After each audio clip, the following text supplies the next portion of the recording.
3.2 Reactivity of metals。回想翻起我哋上一堂講過嘅口訣啦，鎘鈉鈣鎂鋁、鋅鐵鉛銅汞、銀鉑金。呢課咧，我哋會安排啲 metals 分別同3樣嘢 react 嘅，同氧氣 react、同水 react 同埋同酸 react。咁就觀察下佢哋有咩反應啦。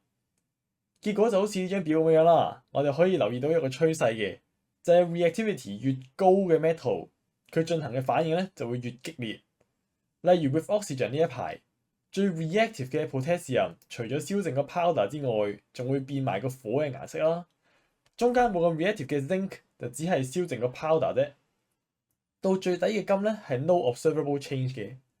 特別留意 zinc 同 lead 咧，我係打咗星嘅，因為 zinc 嘅 powder 咧熱嘅時候係黃色嘅，冷卻落嚟之後咧係白色嘅。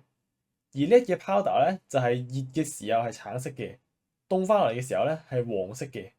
所以如果你係 aim 高分嘅同學嘅話，咁就可能要花啲功夫諗下方法記咗佢啦。咁一個就橙轉黃，一個就黃轉白。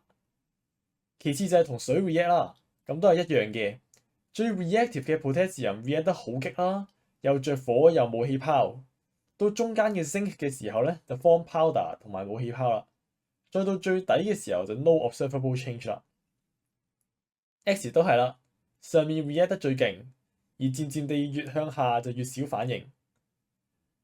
咁我咧就將啲比較少問到嘅 observation 收起佢啦，剩低嘅你哋可以參考一下啦。咁實際上個 reaction 發生咗啲咩事咧？我哋消耗咗 metal 同 oxygen， 產生咗 metal oxide， 即係啲 powder 啦。我哋消耗咗 metal 同 water， 產生咗 metal hydroxide 或者 metal oxide， 即係啲沉澱物啦。再加上 hydrogen gas， 即係佢冒出嚟嗰啲氣泡。我哋消耗 metal 同 acid， 產生 salt solution 同埋 hydrogen gas。咁你哋就反覆對照一下呢兩張表格，將實驗嘅 observation 同埋實驗產生出嚟嘅嘢試下聯想埋一齊啦。最後講講實驗條件啦。咁你哋會見到一路落去咧個條件就越嚟越苛刻嘅，由上面好 gentle 嘅，直到下面要 very strong heat 啊、steam 啊呢啲高溫推動佢先會 react 嘅。咁你哋會見到有個趨勢喺度啦。簡單咁概括一下啦，越 reactive 嘅 metal reaction 越激烈，而且唔太需要人幫嘅。反之，越 unreactive 嘅 metal 越唔肯做 reaction， 而且要俾好多能量佢先至肯 react 嘅。最後啦 ，experiment setup 圖都要識嘅。咁 metal 同 oxygen react 其實就係你 flame test 嗰個 setup 嚟嘅，一支賓森 burner， 一支棍，飲下個 sample 就拎佢燒嘅 setup 嚟嘅啫。咁 metal 同 water 或者 steam react 咧，就有呢兩個 setup 圖要識畫嘅。